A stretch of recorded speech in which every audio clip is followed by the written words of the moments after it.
Hey guys, Chad here with Midlife Classic Cars. It's hot. It's hot out here. I think today's in the 90s. And it's humid as can be here in North Carolina today. We had a little bit of rain last night for 4th of July, and you can definitely feel it today. I'm drenched already, and all I've done is get the car out of the trailer. So as you saw in the last video, if you watched it, got wrecked a bit. Front and back bumpers are messed up, fenders messed up here. So I'm gonna do that. This is already my fluid change week, so I'm gonna start working on getting the fluids changed and checking all of my nuts and bolts around the car to make sure they're tight. But the first thing I'm gonna do is get working on this linkage here. I'm hoping that's gonna solve my issues, because sometimes when I'm banging gears, something happens. And the best advice someone gave me is it looks like my linkage might be binding up a little bit. It's how I got the car, but we're gonna see, and I wanna get that done in case I need to go run to the hardware store to get some washers and stuff to space everything out. But that's gonna be our first project. Then it's gonna be the bumpers and then lube and stuff, and then fixing this fender here. All right, I'm gonna get to it. So let's see if I can get it focused.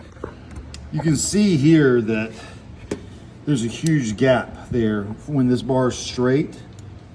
And so I need to go to the store and get some washers. So pretty much here's my stitch job. I think I did a good one. I also made sure to sand down the edges so it wouldn't, in case it hit the wheel, it wouldn't scrape it.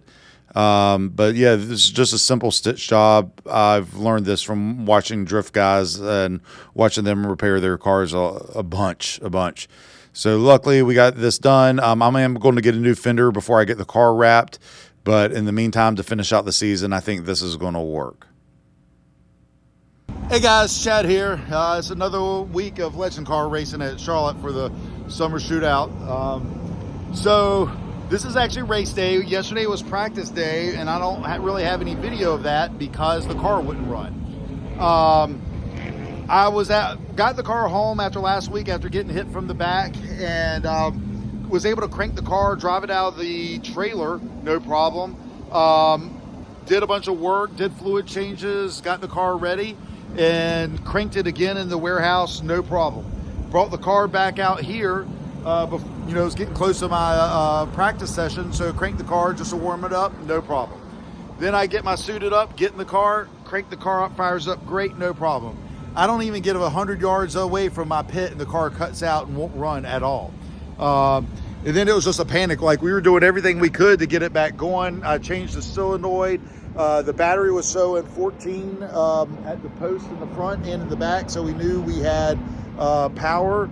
And the starter wouldn't turn over, nothing would happen. It was just dead. And so this morning, like, I missed all practice with shame, because if anything, I need practice. I just need seat time and working on the wheel and just trying to get faster. So that really sucked. I really needed that practice time. But then this morning I took the car to INEX and pulled it in, and they were like, look, we know it's showing 14, but it's probably the battery. And so what I did is I bought a new battery from them. I sat outside in my trailer. I'll put some video up of that in a minute. And I just changed the battery there. And sure enough, the car fires right up. It's doing great now. And basically what they were saying is, more than likely, when I got slammed from the back, the plates inside the battery probably moved and touched each other and shorted themselves out, and it was showing 14 volts because it still had power to it, but it couldn't release the power. Now, I'm not an electrician. I don't know how much of that is true or whatnot, or what really goes on with batteries. I mean, that's still like magic to me. So whatever it was, it worked though when I replaced a new one.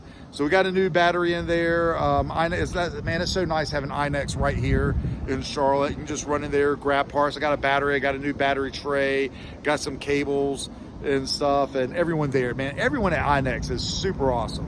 I haven't had anything but good experience with those people. And every time I come in, they're busy and doing things, and I tell my problems. And, first they try to tell me how to fix it myself and go out there and do. And then if I have more problems, they're like the first ones to come out and like, all right, well, let's take a look at it. Let's see what's going on. So right now, we have the Ford Mustang School going around. It's always fun watching people do that before we go racing. But yeah, we're just going to have to jump into the race today. My goal is just to work on something with qualifying today. You know, I'm still working on exit speed. And one thing I'm trying to work on, instead of braking in a straight line, I'm going to brake in a straight line, but I want to turn in a little bit, like start my turn in, then brake straight going into towards the apex, and then get back on the power faster coming out. That's kind of what I wanted to work on yesterday. So I'm going to try to work on that in qualifying.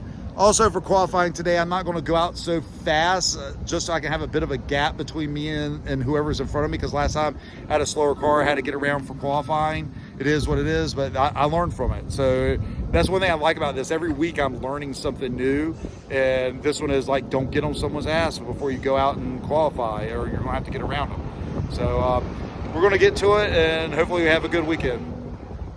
Or week, not weekend. I said it out loud, but a good Tuesday. Well, just got off the track for qualifying. It really wasn't where I wanted to be. I was in the high 18s. I wanted to get into the low 18s, potentially 17s today. That's just not happening. It really hurt missing out on that practice time yesterday. I did spin out on my last lap, just really trying to push that exit speed. But I went wide and had to let someone by me. And so I just messed up my exit cornering, and then just gave it too much throttle with the wheel cocked to the left too much and just spun it around. But that was pretty much it for me. Yeah, I need more seat time. That's all it comes down to, is I just need more seat time. But, you know, there's one guy qualifying behind me. You know, it's just today again, just try to keep my nose clean, just use this as seat time and just turn some laps and, you know, try to stay with the pack. That's my goal this week, is stay on the pack. There's a lot of people in the 18s with me, so I'm not that far off everyone today. But, yeah, my goal is to stay with the pack and just get out there. So hopefully it'll be a good race. Hopefully I won't get wrecked or hit this time. The car's feeling pretty good, but yeah, it is, you know, just got to get more seat time. That's all it comes down to. All right, let me get ready for the race now. So I did something here that I've learned from motorcycle racing that I shouldn't have done, which is get fixated on the wreck. I should have looked further left and kept turning left. But as you see here, I get fixated on what's going on in front of me, and then I didn't have enough brakes to slow down, so I had to roll out in the grass. Luckily, I avoided everything, but this is part of it, just avoiding wrecks when you're in the back of the pack. Once again, this is just me not having the best start, but, you know, luckily I got the cars behind me. The one car held everyone back, so I was able to get underway. One thing next week I'm going to work on is shifting without my clutch into third gear. I think that would help me on the starts. But here I am again, just avoiding wrecks. It is what it is. It's what you got to do when you're in the back. Once again, is just avoid wrecks and get the car home without getting it destroyed. But you can just tell people are still just a lot faster than me. I've got to work at getting faster. You can see them pulling up on me even with dealing with a slow car. Really, for me, I'm realizing that a lot of it has to do with my exit speed, and that's something I just got to put time into.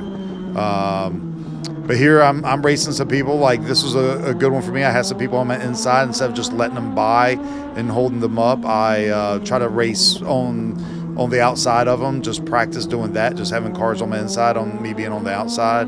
And that's what I'm pretty happy with that, because the last few races I've just let people go by instead of trying to race them, just because I don't want to ruin other people's race. But I'm holding my own against these cars. Obviously, there's two that passed me a second ago were way faster than me. I think these guys are about on my level, and they're probably a little bit faster than me, but I'm able to hold them back and keep going. Here I got bumped pretty hard and kept the car straight.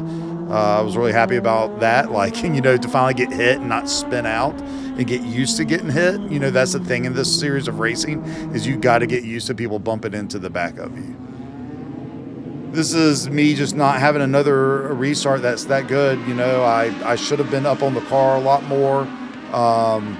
Yeah, I don't know, man. I just got to get better. This is where I think I got to get better at clutchless shifting into third. I think me popping the clutch is slowing me down a bit, and I just need to get up on it faster. Once I get going, you can see I'm doing pretty good. I can keep cars behind me and stay in front of some cars, but the starts are really hurting me. It's just something I'm going to have to keep working on. Hopefully I'll be able to make practice next week and just work on my starts. That's going to be my number one thing. I'm going to go out there and when no one's around me, you know, practice clutchless shifting and just getting going. But, you know, it just is what it is. This is where I talk about there's such a learning curve with this.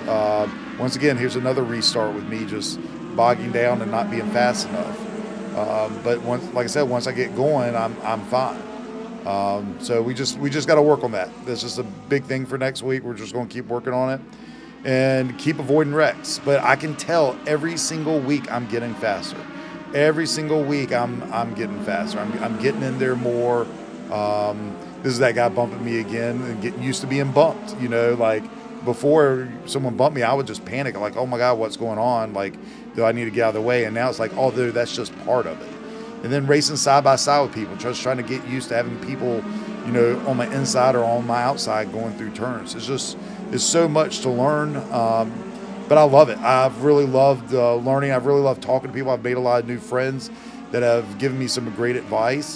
So yeah, I'm definitely falling in love with this legend car racing, and I've already planned to do it next year. I'm hoping to get some more races in this year, not just with this series, but some other tracks.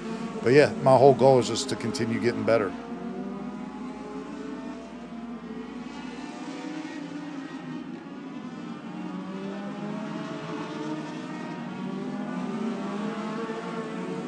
Hey guys, fresh off the track. Man, that was my best race ever. I think I've only got 5 races, but that was the best one, especially after having no practice yesterday, not really having the qualifying I wanted. That was great. I started 17th and finished 12th. I think I got as high as 8th at one time, but then some faster cars wrecked, and then they just ended up getting back around me. But my times were good. We didn't get down into the 17s. I need to look. I don't know that anybody got into the 17s, but yeah, like I was actually racing cars this time. You know, on the outside, I was able to stay on the outside, because usually if I go on the outside before, past few weeks, I just let people go and get back in. This time I kept them on the inside and kept them from getting the wall. Even like I was watching my mirrors this time and saw people peeking down, and I blocked down to keep them from shooting down underneath me. I was racing. I feel like I'm an actual race car driver now. That one felt like a real race. Yeah, it was awesome. I could even see when my father came down. He had a big smile on his face, like just couldn't get over like how much better I did this time versus the last few weeks. So I'm improving. I just need more seat time. I said that before. It's just about seat time. Really, one of the things that made a difference this time was the restarts. Like I got on the throttle and stayed with the cars on the restarts. That helped me out a lot. And then just being squirrely on the exit speed, hanging it out right towards the wall. It's such a weird sensation to almost try to aim towards a wall. But yeah, that helped me keep the car straight to get the momentum going better before I curved it off more to go straight. So yeah, great race. I'm super excited. Definitely. I went down to Josh Williams' booth, and he was like, "Oh, you're addicted now. You get that far up, you get there." And it's right. He's right. Like I'm super excited now. Like it was a good race, man. I'm watching the Young Lions race with Kevin Harvick's son, and he's not having a good day. I think this is like the third or fourth wreck I've seen him in today. Yeah, so like that's the thing. Everybody's usually watching the big screens up here and watching the race. But yeah, that's another good one. Really excited. Yeah, see you in the next video. You guys take care. Check out Midlife Classic Cars for all your book needs. Also, like, leave me a comment. Tell me what you think. Tell me what you think I can get faster. I'm gonna do some more book reviews pretty soon. Don't forget all of our books ship in boxes, and so we give them to you and it's very safe. We see it ship overseas. Just check out midlifeclassiccars.com. Take care, guys.